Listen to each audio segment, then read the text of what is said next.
காலை வணக்கம். காலையில் பிரேக்ஃபாஸ்ட் பாருங்கள், சிவப்பு சோளம் இட்லி செஞ்சுருக்கேன். அருமையாக வந்திருக்குது. 2 மடங்கு சிவப்பு சோளம், 2 மடங்கு இட்லி அரிசி, 1 மடங்கு கருப்பு உளுந்து போட்டு செஞ்சுருக்கேன்.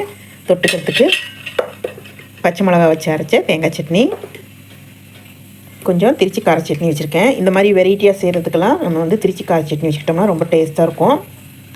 அதே மாதிரி மாவு கரைச்சி வைக்கும்போது ரொம்ப தண்ணியாக கரைச்சிக்கக்கூடாது, கொஞ்சம் கெட்டியாக. நம்ம நார்மல் இட்லிக்கு நம்ம கரைப்போம்ல, அதை விட ஒரு நுழையில் கெட்டியாக கரைச்சி வைக்குங்க, சூப்பராக இருக்கும்.